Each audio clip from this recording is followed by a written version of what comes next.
Hi, to those who are here in person. My name is Catherine. I'm the head of programming here at the library. Glad you could come. Glad you can join us online.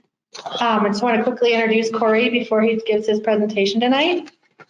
Corey is a member of the UW Board of Regents, and he's the Director of School Safety and Security for the Verona Area High School District in Verona, Wisconsin.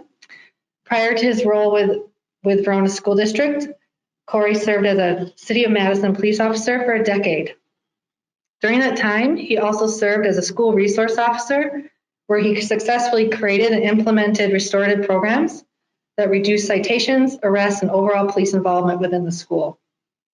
Concurrently, Corey Saffold served as an advisor for the Black Student Union, where he facilitated multiple initiatives that contributed to the successful matriculation of diverse students through high school and on to higher education.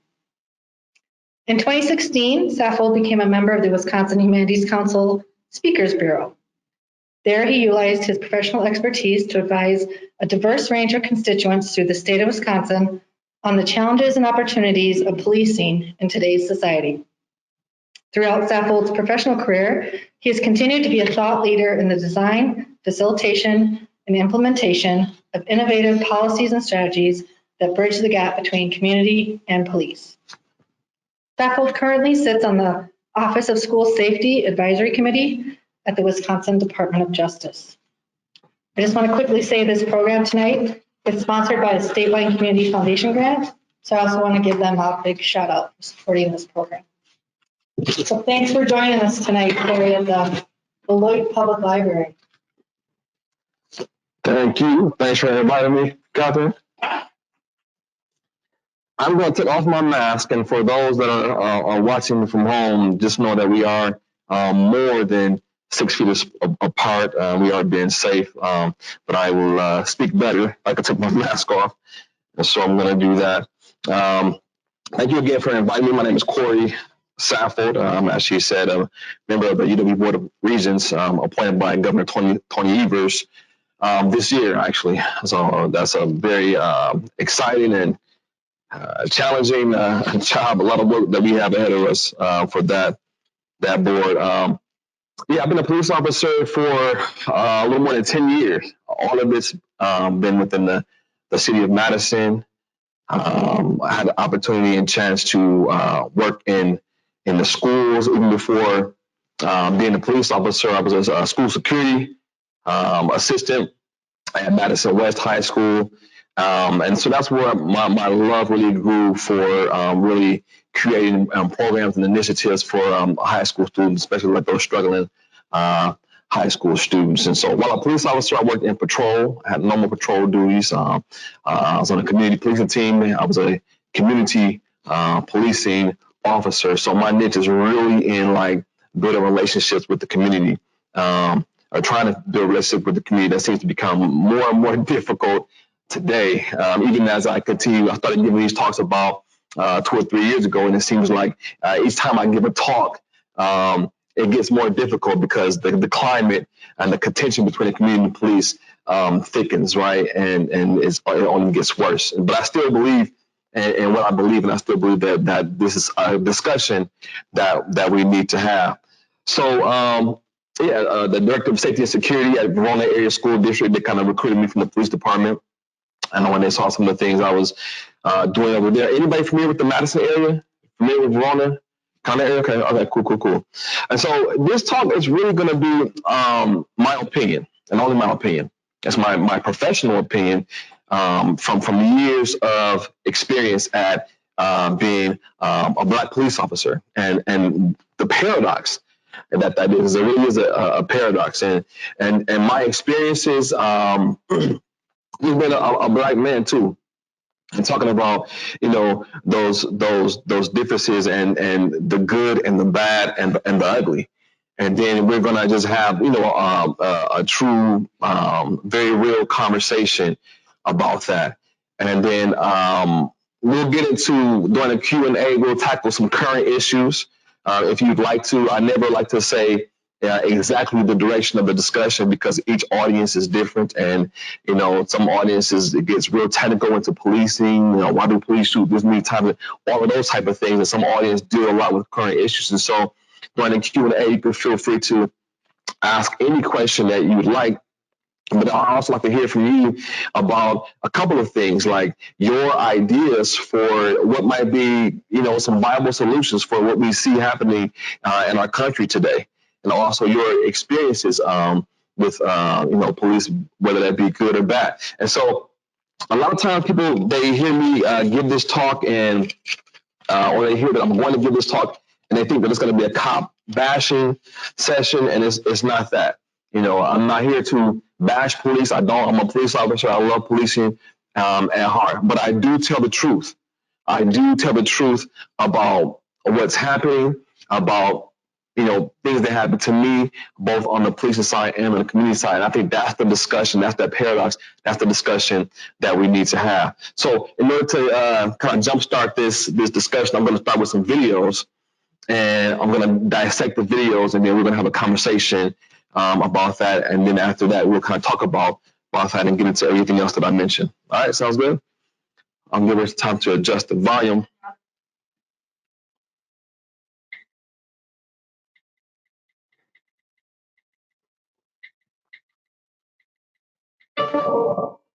It might turn down a little bit.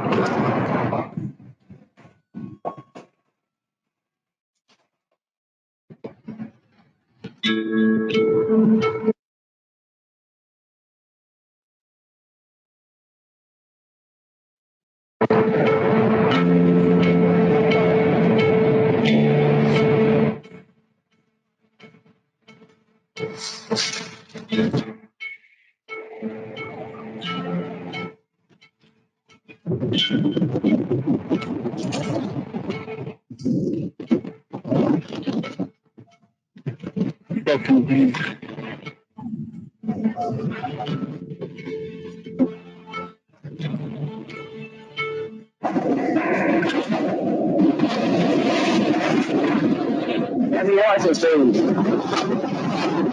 Yeah, go! Go!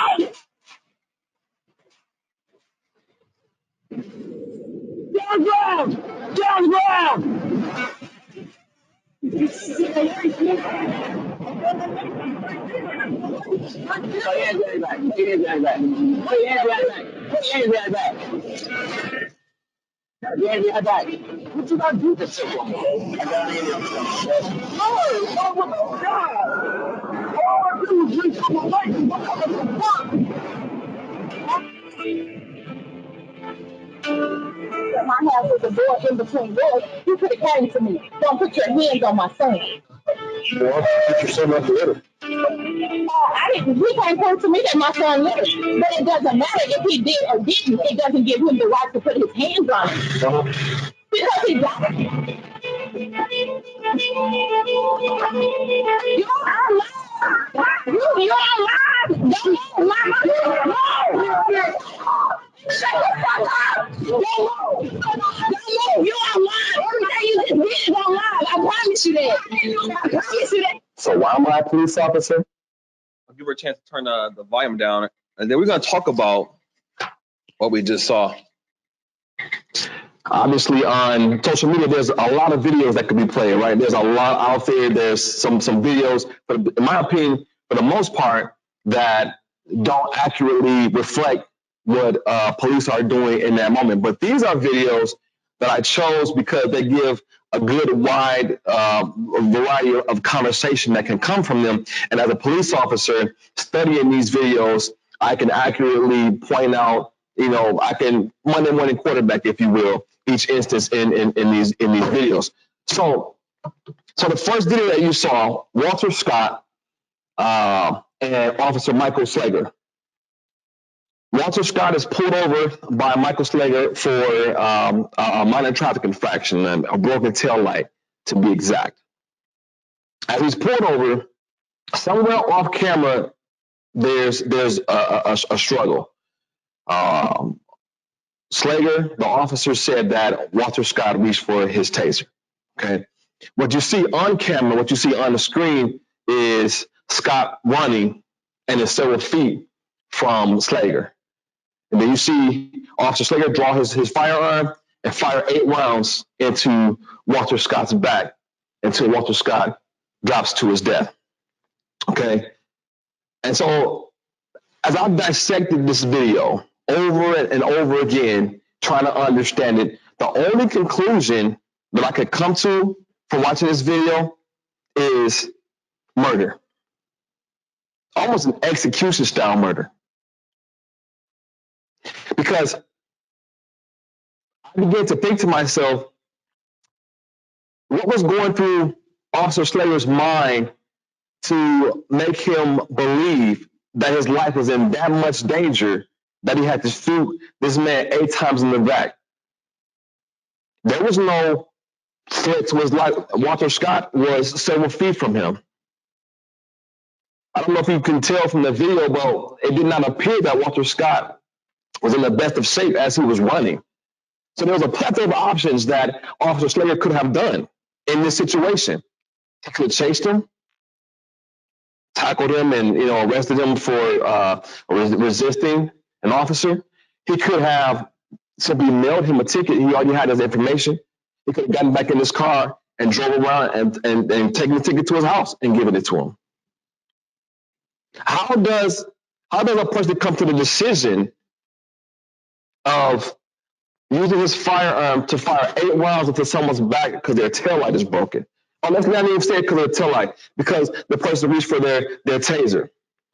Now, I can see as an officer, if you're in this struggle for your taser, he gets your taser and things like that. We're training police and the person has a weapon, you kind of step it up to a higher level weapon. So, but that wasn't the case. This person was running and was already several feet away.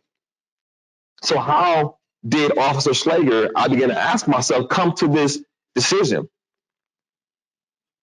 And the only answer that I could find is that Officer Slager placed a very low value on Walter Scott's life. He didn't value his life. He didn't value him as a human being. He didn't think of the fact that Walter Scott had a family that would be expecting him to come home, that he had children and grandchildren. He was a veteran that fought for our country. He didn't care and think about all of those things. I fully and firmly believe that it was easy for Officer Slager to gun down Walter Scott because Walter Scott was a black man. Fully believe it. There was no one that could convince me that if Walter Scott were white, or even if Walter Scott were a woman, that he would have gotten shot 8 times in the back. I highly doubt that would have happened. So what happens in this video, as we're watching this video, you see him gun him down, you see Walter Scott fall to the ground, and then what does Officer Slager do? He picks up his taser, he walks it over there, and he drops it near him. His mind is already turning. His mind is already thinking, right? How can I justify this? I know my argument is going to be that he reached for my taser, but my taser is nowhere around. How can I begin to manipulate the evidence to be what I need to be? If you're a police officer, you understand very well that a crime scene is very valuable. You don't touch anything. You don't destroy anything. You don't destroy evidence, because that is going to give you the answers that you need to figure out what happened. So as an officer, he knows this. As a veteran officer, he knows this. So why on earth would he pick up his taser and move it toward Walter Scott? Because he knew he was wrong. That is why. He knew he was wrong. And the court, after going through an entire year from being on trial, the first year was a mistrial. The second year, Slager was charged with the deprivation of rights charge, which is basically saying that he didn't give Walter Scott the freedom of unreasonable force in that moment. He was sentenced to 20 years in prison by a jury of his peers. 20 years that he's in prison now. And for what? A broken taillight? No, because he did not value another human being's life. Now, the second video is, in my opinion, a lot different than the first video. Both videos end with unarmed black men being shot by white officers. Okay, but the second video is a lot different. The second video, State Trooper Gruber is sitting in the parking lot of a gas station. He's doing paperwork. And LeVar comes in. What is LeVar's last name? LeVar Jones. LeVar Jones comes into the gas station. He's on his way home from work. He's not wearing the seatbelt. State Trooper Gruber, he sees this and he wants to contact LeVar, pull him over about not wearing the seatbelt. Great. Our job is to keep everyone safe. So he makes contact with LeVar. Now, normally, us police officers, we like you to be in your car. We like you to remain in your car during a traffic stop. Right? It's safe. It's safer for us. It's safer for you. For vehicles on the road. And so, but it doesn't always work out like that. Sometimes people get out of their car, they don't know, and you kind of, as an officer, have to adjust to it. I normally say, hey, can you get back in your car? Or you can just kind of contact them right there in that spot. Now, State Trooper Gruber, he chose to just have contact with LeVar Jones as they were standing up talking. Nothing wrong with that. I don't judge that. There's nothing wrong with that. That was his choice, what he chose to do. State Trooper Gruber then told LeVar Jones to get his driver's license. Okay? That's typical, right? So LeVar Jones follows instructions. He goes in his car and reaches for his driver's license. State Trooper Gruber, draw his gun. Get out of the car. Pop, pop. And LeVar Jones is shocked and he's falling back and it's pop, pop, pop. 3 more shots. And he falls to the ground. And I don't know if you were able to make out the audio at that point, but after he fell to the ground, Mr. Jones began to say, you told me to get my license. I was getting my license. LeVar Jones, not LeVar Jones, State Trooper Gruber is doing what we're trained to do. Turn around, put your hands behind your back, still go through the process, handcuffing them, making sure the scene is safe. And Jones is like, sir, why am I shot? And that's when you can hear the shock was beginning to set in for LeVar Jones, because he's wondering, how is it he's laying on the ground and he's shot by someone who's supposed to protect and serve him? And he said, I'm just coming from work. So he's trying to figure out what happened. I got stopped. I did as I was instructed to do, and now I'm shot on the ground. So that's a good question. What happened? Because I don't think State Trooper Gruber is like the other officer. I don't think State Trooper Gruber woke up with this malicious or attitude that he was going to have it out for a black man that day. State Trooper Gruber ordinarily is probably a fine officer. Probably had a good record. Probably did his job pretty good. So exactly what happened in that situation? My department called it unconscious bias. Nationally, you hear them say implicit bias. All these biases, but it's all rooted in racism. It's all rooted in racism, right? These prejudgments. Let's say you have an individual who grows up in an area, maybe far up north of Wisconsin, or grows up in a different area and just does not have a lot of contact with people of color, or does not have a lot of contact with black men or black people, except for what they see on TV, what they see in the media, and their own experiences, or what they hear, what they begin to take in, right? And they put all of this negative, or images like this. I can get to it. Images like this, where this is the same media outlet, same crime, same time. I believe this might have even been the same day. Okay, yeah, it's even the same day. These guys all have mugshots. Why weren't their mugshots used?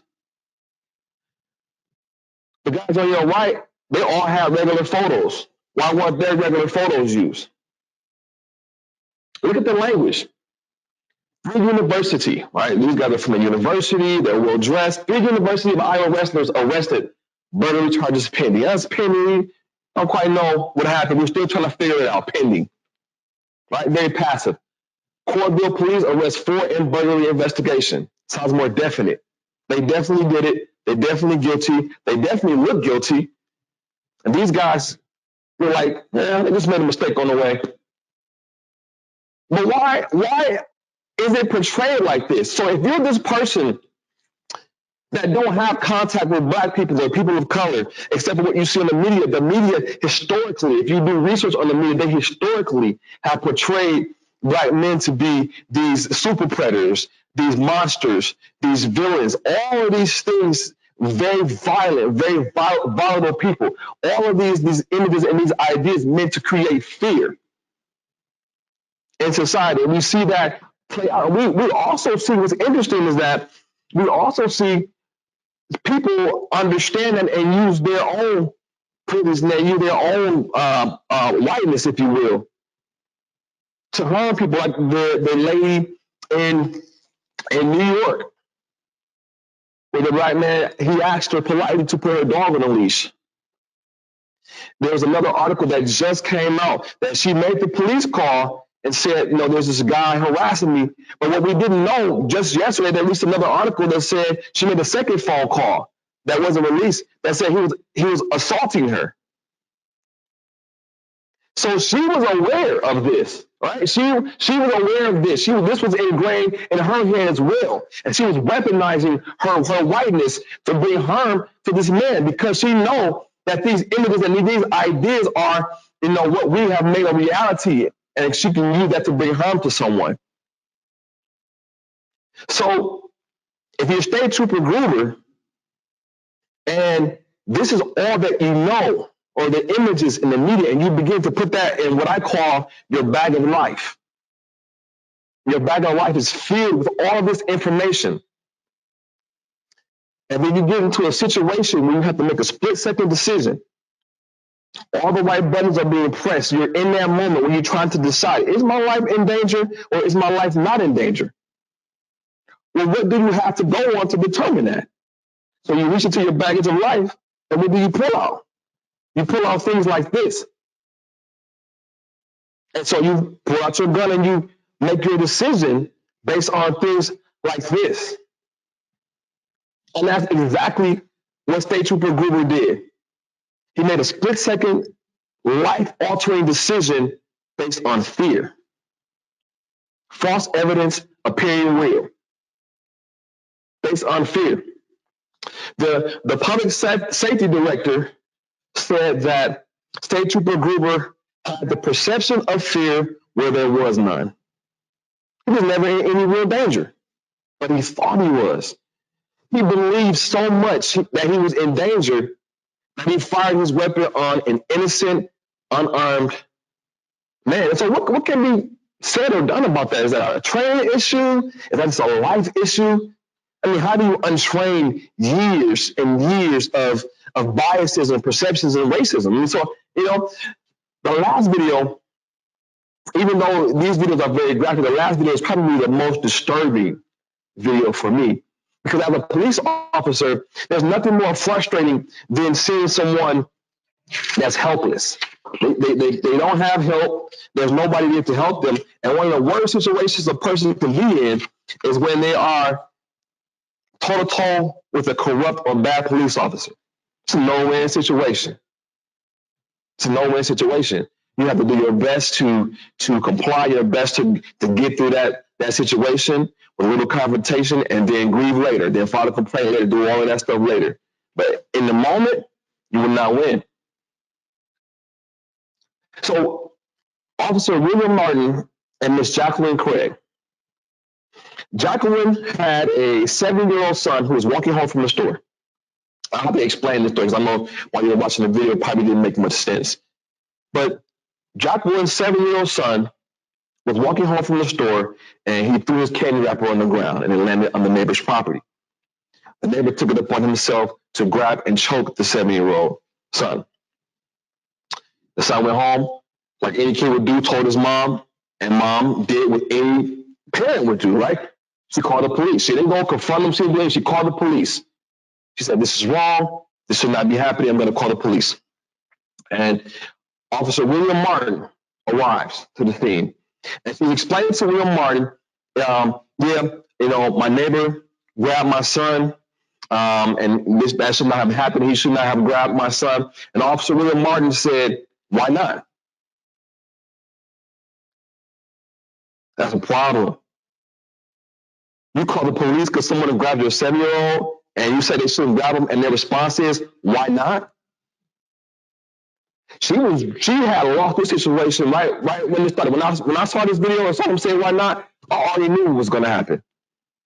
So she continued, she said, why not? She said, well, sir, because I'm his parent. If he has a problem with what my 7-year-old had done, he should have come and called me. He does not have the right to put hands on my son.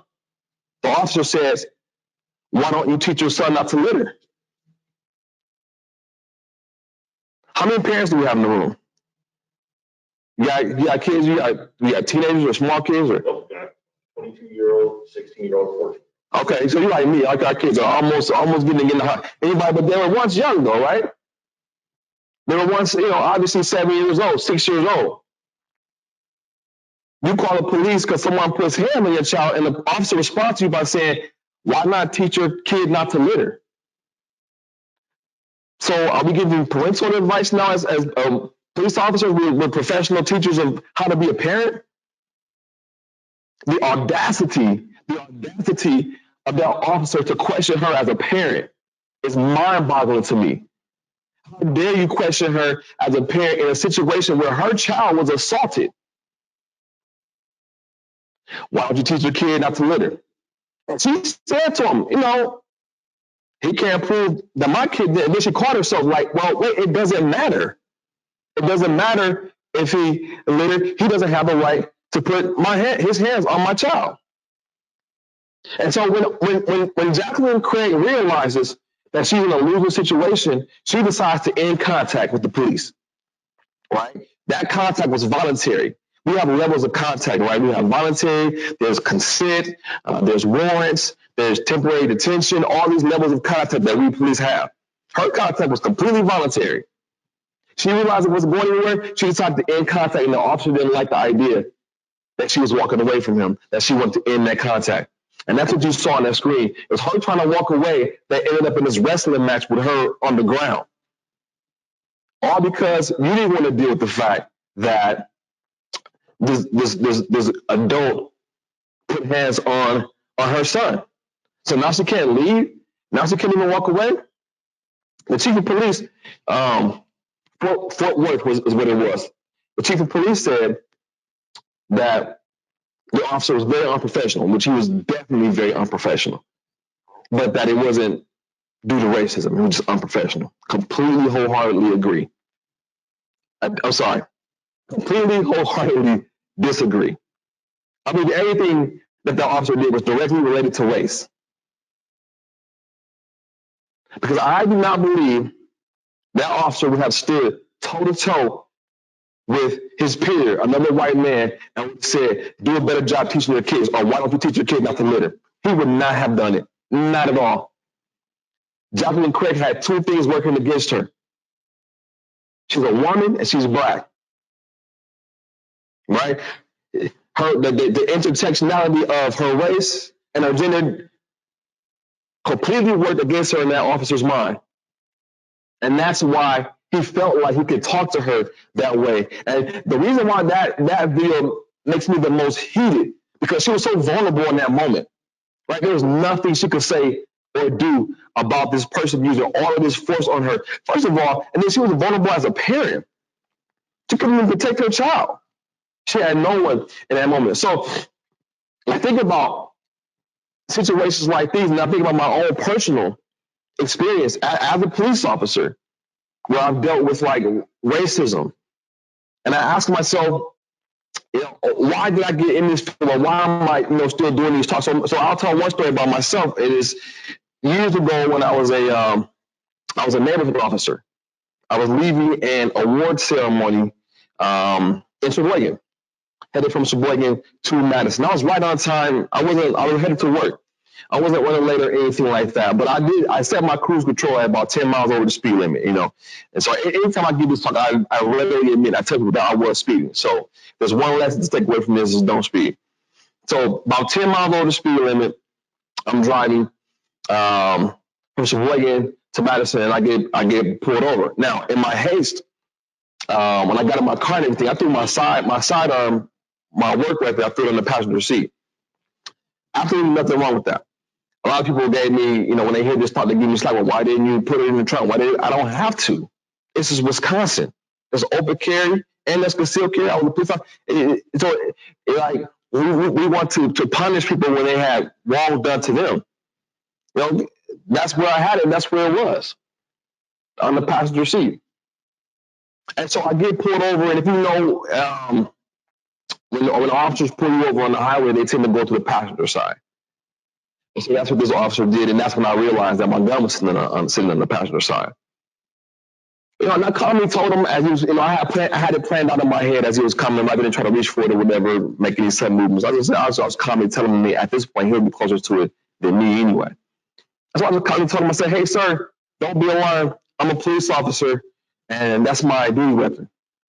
He said, "Oh, okay. Where's your concealed carry permit?" And I repeated to him, like, "Sir, don't be alarmed. I'm a police officer, and that's my duty weapon." And then he asked again, "Where's your concealed carry?"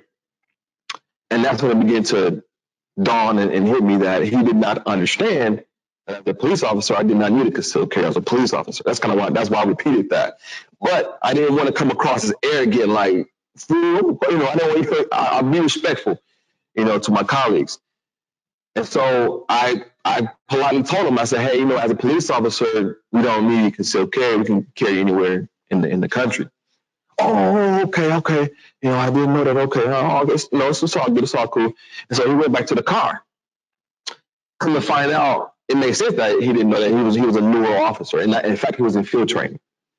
So he goes to the car, to the passenger side of his car, and I'm looking out my rearview mirror, and I see his training officer get out the car, and he gets out the car really fast, like that whole car shakes. And he comes over to my side of the car, and with this very aggressive and confrontational tone, he says, "I don't want to see your driver's license. I don't want to see your dash. I want to see your department ID right now." I said, "Yes, sir. My department ID is in my wallet. May I reach for it?" He said, "Yes, do it slowly." Cool. I reach out and I get my department issued ID, and it's no different than your work ID. It's your name and it's a picture, and it just says who you are. I give him my department ID, and he looks at it. He's taking my ID, and he looks at my ID. He looks at me.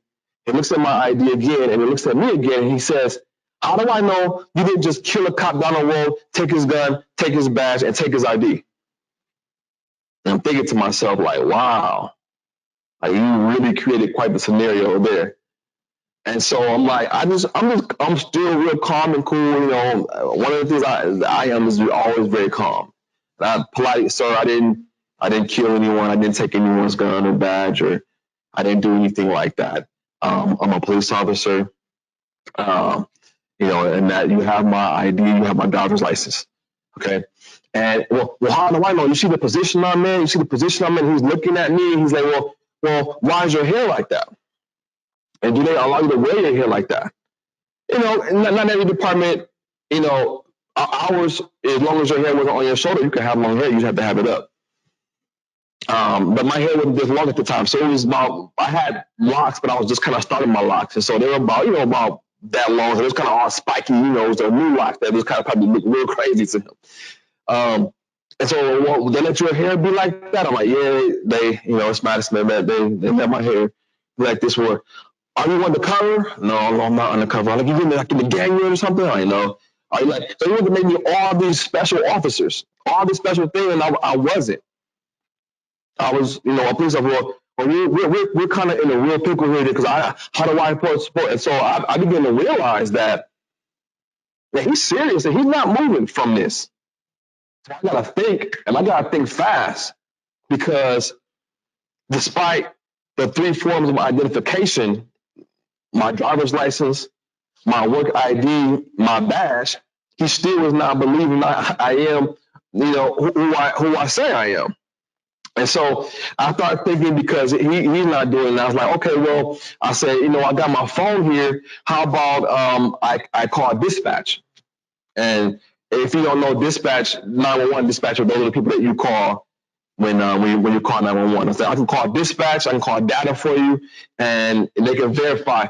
And he goes, oh, you got dispatch on your phone? I'm like, yeah. Oh, okay. And he gets in his car and he drives off.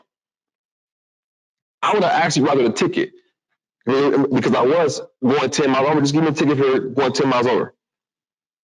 But he didn't. He left. And I began to process what happened, right? I began to process what happened in that situation as I continued my commute to work. What dawned on me, what I realized, is that the difficulty with him believing that I was a police officer, because I did not fit the image of what an officer looked like to him. I wasn't clean cut. I was wearing a hoodie, right? I had on some sweats. I just did not fit his idea of an officer. So he couldn't fathom that someone who looked like me was in the same profession as him. He was struggling with that idea that someone that looked like me had the right to carry a gun just like he did, had the right to enforce the law like he did. It's like, and I won't spend a lot of time on these different stories, but he struggled with that idea. Not only did he struggle with it, but he did not like it. He didn't like that fact. I could just tell with his tone and how confrontational he was. That's just like when I gave a lady, I wanted to give her a ticket because, I don't give tickets for people keeping their animals off of a leash. I normally don't do it. I'm not like that cop. I'm not like cool, give tickets for everything. And the animal ran out her dog ran out in the street right in front of my car. I had to smash on my brakes, like coffee spilled everywhere and stuff. And even that happens. Even that's fine. But here's the problem. When I go to politely tell you, hey, ma'am, you should probably put your dog on a leash, that way it won't run in the street. However, I said it very nicely, very politely, and you tell me, who are you? Tell me, I'll have your job. Can you hear the tone in that? Can you hear what she's saying? If a white lady tells me as a black police officer, don't tell me how to do anything because I'll have your job. She's saying something very specific and very clear in that statement to me. And what she's saying is, no matter how much authority you think you have, no matter how that badge you wear, no matter any of that, please understand that you're still black and I'm still white. And I have the ultimate authority. And what's interesting about what she said is that she barely proved it. When she called my job and I got pulled into the office and got sat down, all because I was doing my job. So here I am sitting in front of my sergeant and my lieutenant. Well, did you have to do that? Did you have, excuse me? So we pretty much proved it. So there was nothing I could get in trouble for. I didn't do anything wrong, but still, the fact of even having to go through that, she pretty much proved it. So I guess what I'm saying, all I have to say is that being a police officer never trumped being black. And it still doesn't. When I took off my uniform and I was about my personal business, whenever a police officer got behind me, my heart rate still went up a little bit. My hand still went back 10-2. I still got a little nervous, even though I was a police officer. It never trumped being black.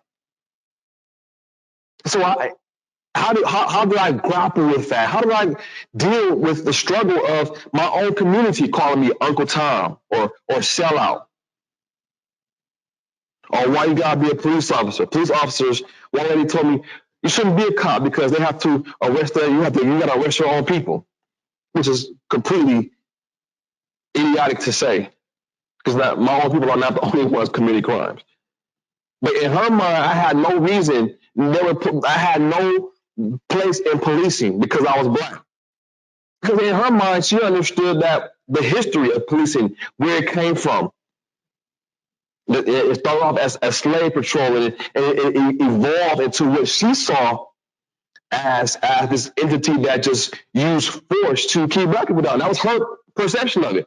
She didn't care about any of my reasoning and what I was trying to do to help my people or anything like that, or why I got into police. She was just like, you shouldn't be a cop. You're a sellout. You're Uncle Tom, period. The white people was like, you a cop, but you're not over me. I'll have your job. The white officer was like, you may be a cop, but I don't really like because you don't fit my idea, my image of a cop. Right? It's this paradox. It's this paradox of a completely no-winning situation. So then why is it then that I still stayed in policing? Because the only reason I left policing is because Verona Area School District recruited me and it was a good job opportunity. Otherwise, I'd still be a police officer because I love being a police officer. I love being a school cop. So then why would I have stayed? Or why do I continue to give these talks and these discussions, and what do I hope for? What do I hope to come out of it? I'm going to answer that question for you. But I want to transition a bit right now. And right now, I want to hear from you. I want to hear, about your good or bad experiences with police. But I also want to hear about. I want to think critically about our current place in society, and think about what might some viable solutions be. Because these are the conversations that we must have, and we bring it to our local police department. We bring it to our local city council and the mayor. It is these conversations. So as you think about that, your community and even nationally, what are some critical ideas or some ways that you think solutions might help?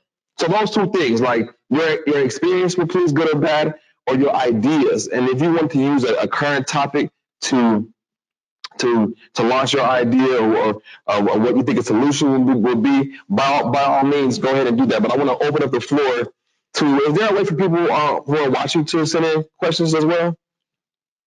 No? Okay, that's okay.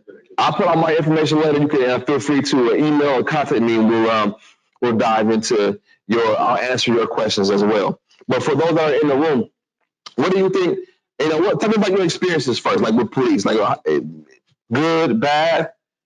What would you say? Who would be my first volunteer? I can be the first one. Go ahead, then I'll come to you, man.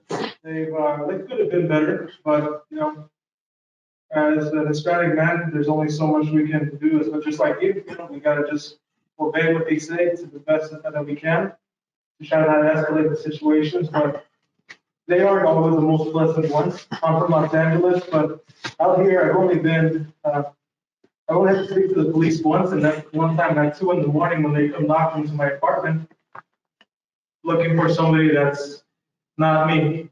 And they tell me, well, do you have your ID on you? I tell them, no, because this is my apartment. I'm leasing it. Or do you have the landlord's number so we can confirm? I don't have a landlord. I'm leasing through the leasing office. Mm. Well, we need your ID. How do we know this ID is real? At the time, I had my California driver's license.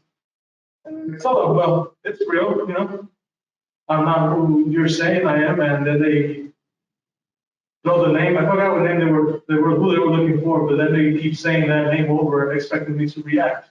Mm-hmm. And, I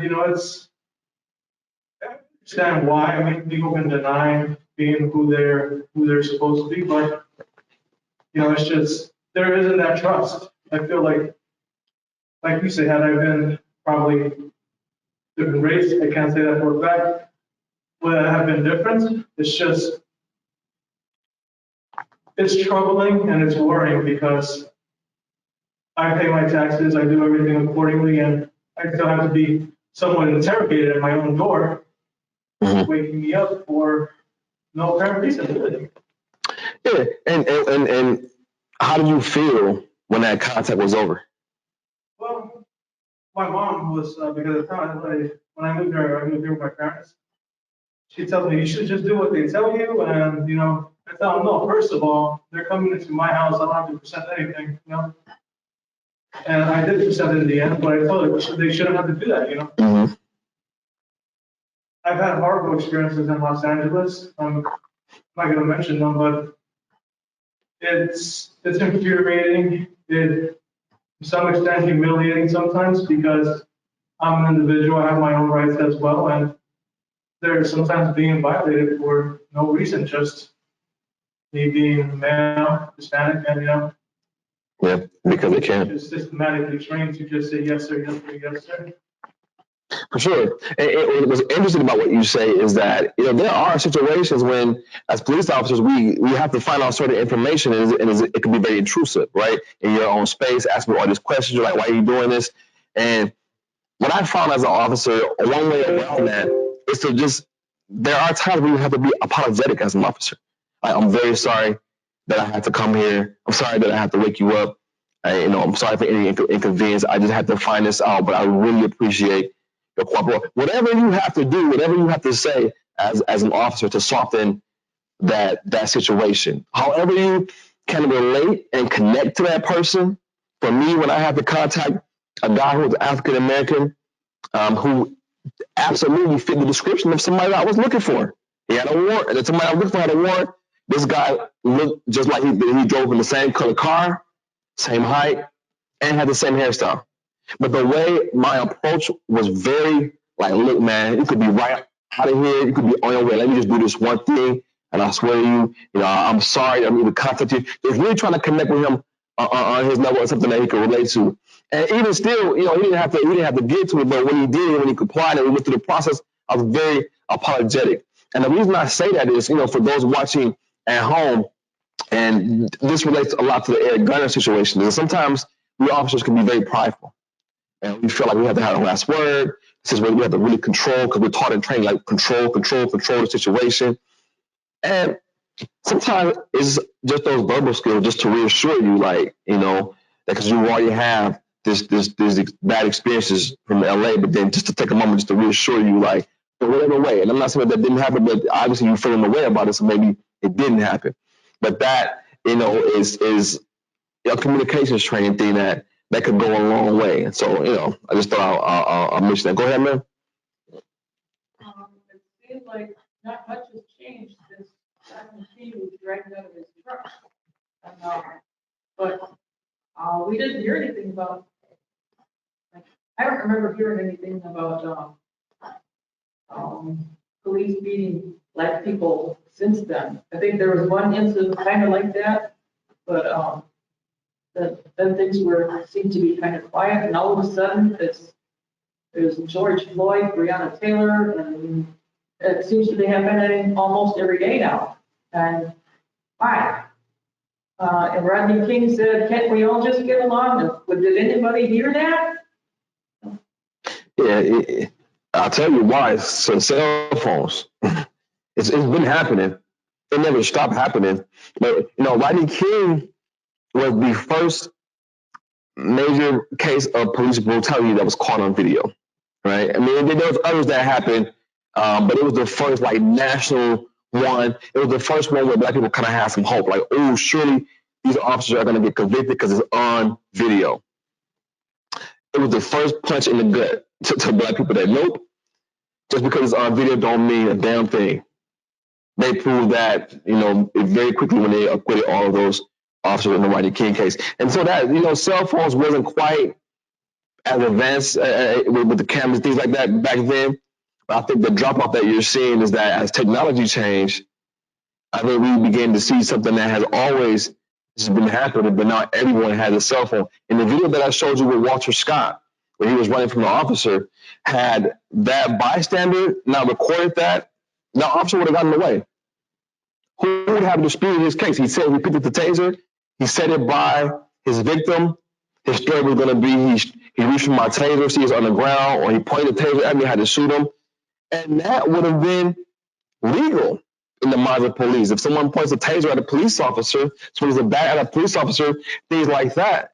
Our training, our probably tells us that we can use our weapon. And so who would have disputed that? So I think what you're saying is like cell phones and videos really exposing a lot of what's happening today. And, I hear you though. It seems like we take, we haven't even taken a step forward nowadays. The last couple of years, but when I first started giving these talks, I would say it seemed like we take a step forward and like 3 steps back. Now we're just going backwards. It seems like. So anyway, anyone else? Go ahead. I'm biracial. My mom is Filipina, and she's like a dark skin, like that, white. And I know the thing because of that the way officers treat my mom versus my dad. Mhm. You're different. So I see it more, but it's odd to me to see it. I don't understand. Yeah, it's like the whole benefit of the doubt, right? It's just certain things. I mean, you look at the Kenosha shooting. If you look at the Kenosha shooting from a police officer's lens, and you think about the tactics of it. So I have my brother-in-law, I have a couple of family members that are police officers, and I always bounce things off of them to make sure that I'm not overreacting. And I say, hey, bro, Kenosha shooting, what you think? Right away, he said bad tactics. You have your. Here's the thing, people. The day of criticizing, of not criticizing cops, and the day of not money, that day is over. We have to criticize police. We have to hold them accountable. Okay, and so when you follow a person around a car repeatedly, you're grabbing them and touching them, and you got your guns out. Don't be so committed and stuck to your gun. You can put your gun up and tackle them. But Kenosha PD, they didn't do that. They allowed him to do what they did not want him to do, which was the absolute last thing that should happen, which was make it to the car. No officer, except for that one, maybe, would have allowed him to make it to that vehicle. What's the point I'm trying to make? That's not really even my point. My point is that, to your point, ma'am, about your mom and your dad, is that it seems like officers give, they don't give people of color the benefit of the doubt. We've seen videos out there where there are white subjects fighting police officers and they don't get shot. It's just a good fight. But if it's a black man or a person of color, then they get shot. And so, to your point, why is there not this benefit of the doubt given, to black people as well? Why do we have that? And it gets back a little bit to what I talked about in the second video, where their fear is there. Right? There's this innate fear in officers, or in some officers, as it relates to just black people, they more violent, more of this, and so they operate from that standpoint. So they're quicker to shoot. They tend to be more aggressive in those situations. But like you said, they definitely don't give us the benefit of the doubt. They didn't give your mom the benefit of the doubt like they gave your dad. And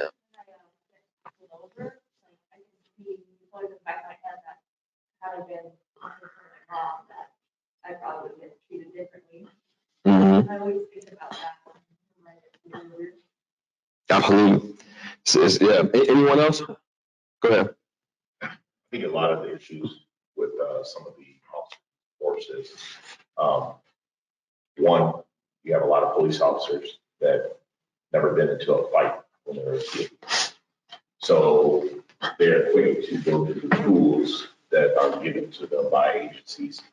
For one that don't know, I'm a police officer and captain control the city of Lloyd. And I see it all the time. I've been a master dad instructor for the state of Wisconsin for the last 10 years. A lot of people haven't been in fights. And I'm not trying to say go out there and get in fights, but when I grew up, when we had an issue with somebody, we fought. Mm-hmm. I know I can handle myself with my hands. And I don't have to be in fear of my life, somebody else's life, break by an arm or death before I go to my firearm. 16 years, I only had to use my firearm once, and that was because the male put a gun on me, and I was 9 months on the job. But I can talk to people. I know how to handle myself, and I think that's one thing that's critically missing. A lot is people don't know how to get to fights, or they haven't been in those fights, and the first thing they go is taser or the handgun. And that's a big problem in law enforcement. And that's one thing that we need to figure out as law enforcement officers, how to get that real life experience into training situations for officers are not immediately going to deadly force. Because anybody can sit there and say they fear for their life. Yeah. Say it all day long. And then we have an issue toward, what did you fear? I fear for my life. What did you fear? I fear for my life. We have to have other things in there too that officers don't. I mean, you probably can attest to that. Absolutely. In Wauwatosa. Yeah. The 2 officers, and they asked the female officer, what happened? I fear for my life. What else? And I fear for my life, and that's the end all be all for that. And, yeah. What did you fear? Yeah, and that's all they need. So I'm gonna start repeating the questions. I forgot we have people listening at home. So for those at home, the captain for the city of Beloit mentioned how part of the problem that he thinks is that there's a lack of training or a lack of officers that are willing to fight or don't know how to fight or engage in this hand-to-hand combat. That he wasn't encouraging people. He wasn't encouraging officers to go out and fight, but just simply saying that a lot of the shootings, a lot of the things that happened and that took place, had the officer just stood toe to toe. And part of officer's job is to be able to fight, right? To be able to grapple, to be able to wrestle, to be able to do these things that they train in policing. But a lot of that is not happening. And again, a lot of it still gets back to this fear. You're quick to grab a taser, you're quick to grab a sidearm. There was a shooting in Madison, a very controversial shooting in Madison where Tony Robinson was shot and killed by a Madison police officers, right? And like you said, he feared for his life. According to his words, and I'm not second guessing him, he went into this situation with this vulnerable person, and a fight broke out, and he was punched, and he drew his weapon, and he shot the person. So the first thing, so there's a couple of things that came from that situation. One of the things that came from that situation was, why didn't he fight, retreat, or something? And so, but again, like the captain said, I fear for my life. That's like the catch-all phrase right now for officers. It's like, all you have to say, I fear for my life. And they're going to figure out a way to prove that in court. Like they figure out a way to get any officer off. They figure out a loophole. They figure out a way to do it. I mean, look at Breonna Taylor. That's a proven, if you study that case like through and through, there's all kind of problems, all kind of holes in that thing. But they'll come up with something to get an officer off, especially if that's where I feared for my life. But what Madison did as a result of that, what they made it a mandate that officers wait for their backup. That wasn't a rule prior to that shooting. And he went in, and he had to use his best judgment to go in. That was his decision to make. He felt like he had to go in. He felt like it was, urgent enough to go in, and he did. And it ended up with a person killed. Okay, and the result of that, he got acquitted. And the result of that was like from now on, the officers have to wait for backup. Because if you had two officers in that situation, then that shooting would not have happened. That it would not have ended with a person being dead. I also made the question, the officer that was involved in that shooting was like, he was like one of the boys in the department. Well liked, just a part of that cop club. And I'm not necessarily knocking that, but the point that I'm making is I wonder how that would have turned out had he been a black officer. I wonder how that would have turned out then. I guarantee you it would have been a lot more scrutiny. Just like when that lady made the complaint about the dog and I was in the lieutenant's office for a long time. I mean, if I got that much scrutiny for that, imagine what would have happened, how I use my weapon. It would have been a lot more scrutiny. I can guarantee it. But it's just like Amber Geiger, right? I fear for my life. You go in somebody else's apartment. That's not your apartment. You have indicators that it's not your apartment because the doors are open right away. You walk in, you know your apartment, right? When you walk in your home, it's a certain smell, it's a certain look, it's a certain feel. Wouldn't it click in your mind right away if you walk in somebody else's apartment, it was something would hit you, like, I'm not in the right place. She had all these indicators. What is her apartment? A person still who was eating ice cream, she gunned him down, and what did she say? I fear for my life. It's like that's all officers have to say now. I fear for my life. I thank you for bringing that up. That was a great point. Is this a question from the community? So Wanda asks, what are some ways to encourage young black men to consider law enforcement as a career, given the incident in the news? Wanda, great question. I'm going to tell you why that's a great question, because one of my theories, you're speaking to my heart right now. One of my beliefs is that we need to encourage as many people of color, as many black people of color as possible to be police officers. Not just be police officers, but to be on the police union. They have a lot of power on the union. to promote in policing, like the captain here, be captains, and hopefully you'll be chief, one day, or if you like, I'm not trying to, I don't think I like where I am. I'm trying to push you to be that you want to be. But I'm just saying, my point is, it's not enough to be an officer, but you be in a union and you promote through the ranks, and then you pull other people behind you. So here's my theory. One of my theories is that the community organizations in whatever city it is should come together and educate, partner with the police department, get a pool or a group of people of color, black people who want to be officers, and train them ahead of time, teach them about the academy, walk them through the oral boards and walk them through the application, almost begin to groom them like a year, even 2 years ahead of time to be police officers. About 100 or 150 people of color or black people, and they're training them so that they can make it to the police department, and then they follow them through their career in the police department. And they also make sure they promote. They also make sure they go up to the ranks. That is what the community, one of the things that the community should be doing. Why? Because I believe that one of the problems that we've seen in our country is police culture. You have to change the culture of policing in order to change a lot of the brutality and things like that you're seeing right now. But if the culture of policing is the same, like good old boys club, it's the same thing, that this is what we are, this is how we want to police, you'll never get anywhere. But the one way you change the culture is by hiring people that don't fit into the culture. I didn't fit into the culture of policing. That's why the officer who stopped me didn't believe I was a police officer.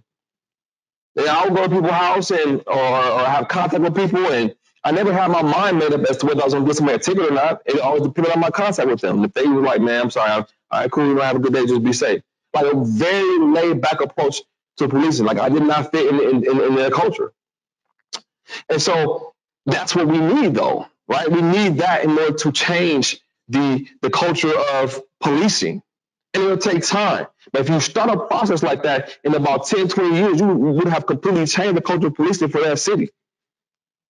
So to answer your question, why do I think, you said, how do we encourage? So the way you encourage them is by, a lot of people today say, well, I don't want to be no police officer, police do this, the police do that wrong, and they want to get away from policing. But those reasons that people list that they don't want to be police are exactly the reasons why they should be police.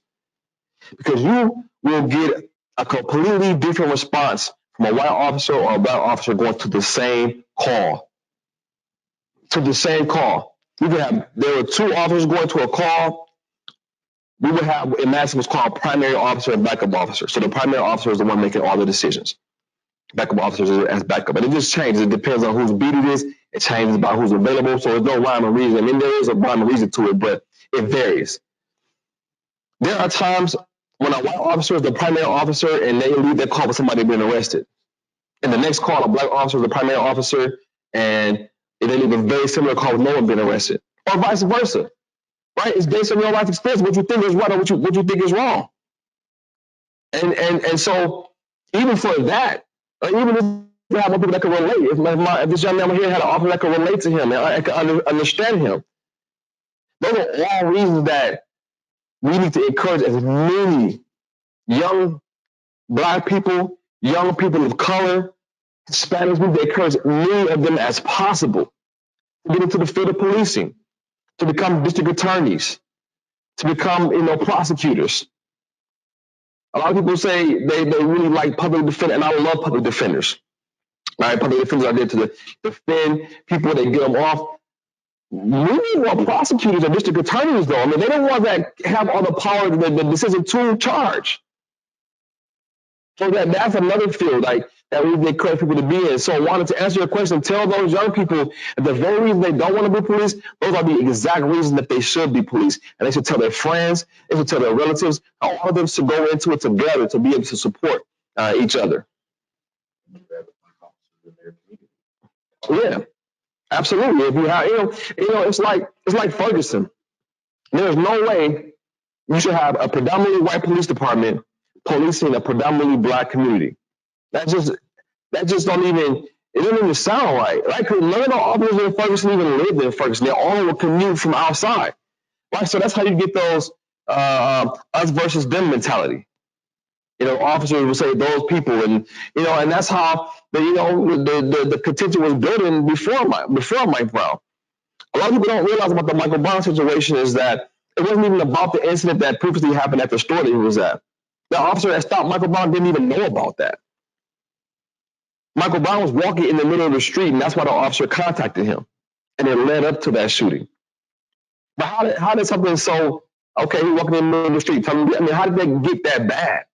Because the community and the police were all, it was always contention that was this us versus them mentality. The community didn't like the police didn't like the community. And that's just how it was. Well, if you live in the community, you're going to figure out how to get along with people. That's why when I was a police officer, I there was an officer that lived out and there was an officer that lived in the community. I didn't like to live far. First of all, I just don't like to drive far to my job. The police department was in walking distance. I was ingrained and very much a part of the community. And that's why a lot of the contacts I had, it was respect. I'm gonna treat you with dignity and respect, and that's what I got in return. But I was very much a part of that community. When you have that, it prevents. It's like the captain said, you recruit people from your community. You know, high school students are ready to start recruiting them, and they can, Milwaukee has the police aides, or send them through college and then come back to the police department. That's a great place to start. And make sure they come back, offer scholarships, offer grants that we'll pay for your schooling if you commit to come back and be a police officer for at least 4 years. And then we'll pay for you to go take a criminal justice program. What if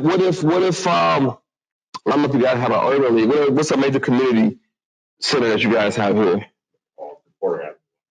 What is that? Porter Avenue Watch Group. The Porter Avenue Watch Group. What if the Porter Avenue Watch Group got together a cohort of 5 individuals or 6 individuals and said, we will pay your way through school. What you have to do in return is commit to 6 years in the police department, and you're working out with the police department. You have to be a multi-level partnership with the community organization, and the police department. And then the police department is just training them in their junior year or senior year. The police department is already grooming them to come in, right? That's how you get change. And that's true community and police partnerships right there. Is there another question from the community? No? All right, cool. So what else you guys? Was there anybody having anything? Go ahead, man. A huge number of problems would be solved. People would just live by the golden rule: do unto others as you want them to do unto you. There'd be no racism, no wars. But so many people just don't, just ignore it. And even if you don't believe in God, you don't read the Bible, there are other ways of saying it. What goes around comes around means exactly the same thing. And if somebody does something mean or cruel to you, you feel like doing the same thing back. Yeah. So if you treat people the way they want to be treated, you will most likely get treated the same way. Yeah, right. No, I hear you saying that the problem with that is that our country was built on racism. We have over 400 plus years of baggage that we still have yet to grapple with. And the policing really did start off as slave patrol, and it evolved into what it is today. And one of the things I always say at these talks is that racism exists, and in many ways we're all racist. In many ways, we all have these biases, these ideas, and these prejudgments, and there's flat out racism toward other people of other races. That's just the reality of the country, of the world that we live in, but especially this country, because that's what it was built on, that foundation.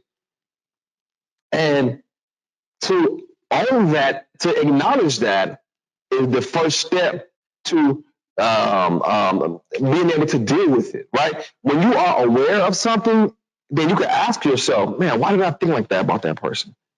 Why did I say that about that person? When you are aware, when you make yourself aware of it, you can begin to answer those questions. I'm getting late, but I'll tell one more story about a captain of my police department that he was working downtown on campus, and he was doing his patrol, and these two, tall, big black guys were there, and he asked them, like, what were they doing in that area? Why were they down there? They were like, oh, well, we go to school here. He was like, what? He said, yeah, we play for the UW basketball team. And in that moment, he had to check himself. In that moment, he realized that he has, implicit bias, that he has that he was racist toward those individuals. But from that moment on, he carried that with him and was determined to not repeat that. That is the beginning of change. It's that level of awareness. Even though he thought it was a bad situation, he did not let it end badly. He kept it with him and he kept going to make sure not to repeat it. And what I'm saying is that all of us have a form of racism. We all have these biases, these different, whether we act on it or not, we all sometimes will question ourselves, why do we think this or why do we think that? But it's that level of awareness. Asking yourself why you thought like this or why you said that is great, because it means that you're aware and that you are actively trying to change how you're thinking. And so let me end, because it's getting late.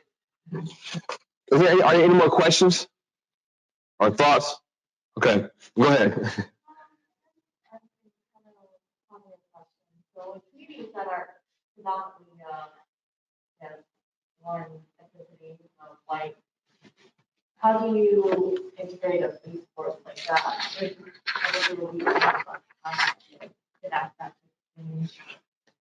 So how do you integrate a police force that's in a predominantly white community to diversify the police force? What's that? Well, I think for a police force, you have to look at the people that they serve in that community. So yeah, like Verona is a good example of that. Where I work in a school district where it's a predominantly white community, and it's an all white, all male police department. And with the high school though, brings in students from Madison, from the Fitchburg area that are mostly students of color. And the police respond to the high school very often. So the Verona High School is about 30% Hispanic, about 15 to 20% Black. So police respond to the high school, and they could be they are very aggressive and which is one of the reasons why I was hired, to be able to balance that relationship between the school and the police. So to answer your question, a place like Verona, they do have some citizens of color, some Black citizens. So one of the things you have to do is look at what that number is for the community and the police, and see if that ratio is balanced, if it makes sense. And then if it does not, then you have to, write your city council, write the police chief, and just make them aware of it. Hey, this is what I'm noticing. This is what I'm seeing. I don't know much about Beloit, but let's say it's a predominantly white police department. You can just write them and just say, hey, we have a predominantly white police department.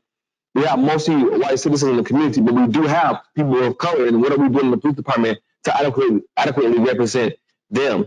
What are we doing in our recruiting? What are we doing in our hiring to reach out, across just more than wanting to hire white officers? You have to just bring that up to them, get those numbers and take that to them, and then get other people from the community involved as well, so that they can also voice their opinion to that. And you want to take it to more than just the police department. You want to take it to the city council and to the mayor.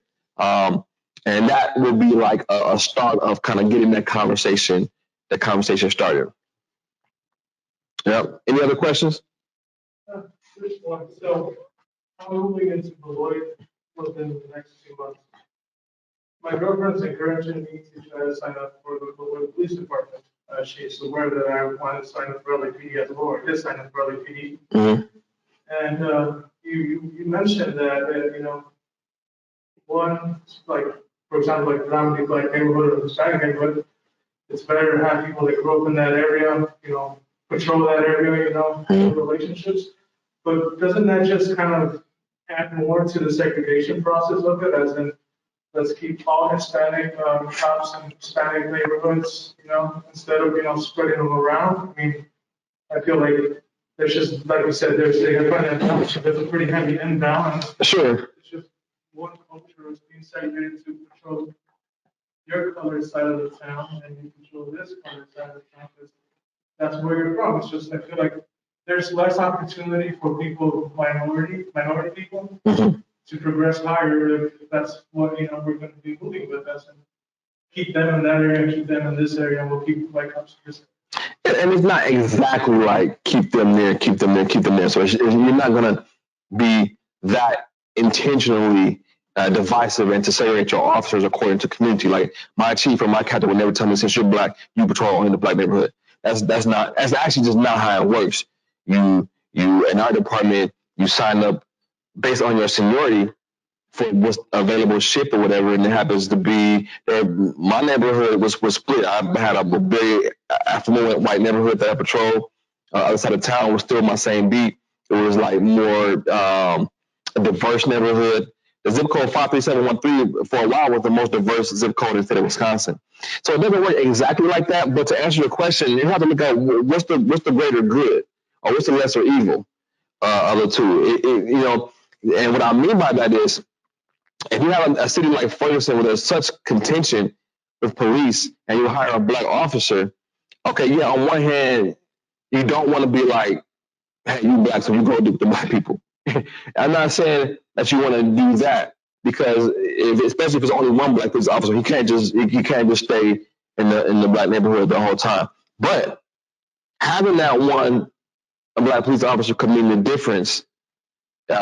world difference or a life-changing difference for one of those citizens in that community, or for that kid that's looking up and he's finally sees an officer that looks like him come, especially if that officer is treating them with respect and dignity. That is going to cause a different level of respect to happen for that officer, and that officer would have an opportunity to bridge the gap in a different way that his colleagues would not have the opportunity to do. Like I said, because of our personal experiences, we respond to calls very differently. So it might happen to be the one day that something happens in that community, and for some reason, because of the time, because of the shift, the black officer goes to that call. And this doesn't always work. Sometimes a black officer doesn't do it everybody. But I'm just saying, I think for the most part, for the majority, having people that can relate to you will be helpful in that situation. But you should definitely apply for Beloit PD. For Beloit PD, I think the big point to it, what we're trying to say too, is that it's about diversity, right? Diversity breeds excellence. Anytime you have different voices, different opinions, different life experiences, that just helps you be able to respond. You just can respond in a variety of ways to the people that you serve. And so I don't think it's a matter of saying you have to police this community. It's a matter of just saying you just be here. Just be present. Maybe one of your white officers want to bounce something off of you, like, hey man, can I just ask you a question? I'm not trying to be offensive, but how do I deal with this? But because of you and your life experience, you could tell them, hey, do X, Y, and Z with that next time. And then now you've educated your fellow officer. So a big part of it is just being there. The captain is here, so top it up with the captain and find out. I'm sorry, top it up means talk. Talk with the captain afterward and find out how you can get in on Beloit PD. Because I'm sure Beloit PD can use you. But it's really about that. It's really about having diversity, because that's what breeds excellence in everything. It's not just policing, at work and our other areas, right? Because it's those different ideas and those different thoughts that are coming out that make that product excellent. In this case, the product is policing, but it makes the policing product excellent because you're different. And that's what we all are, different. That's why it's good.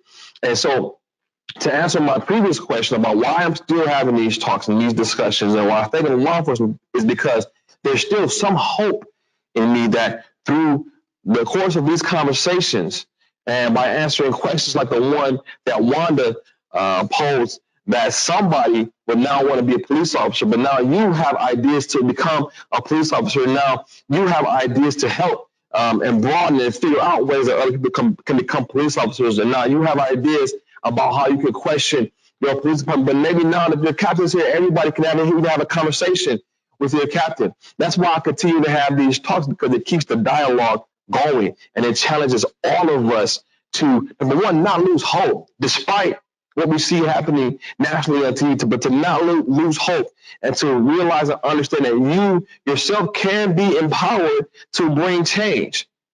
right? It's not about having to change the world, but it's about having to change what's directly around you. What can you touch? And if everybody touch something, then the world has changed. And so that's my hope in giving these talks. Thank you for inviting me. That's my time. And yeah, that's it. Thank you. Appreciate it.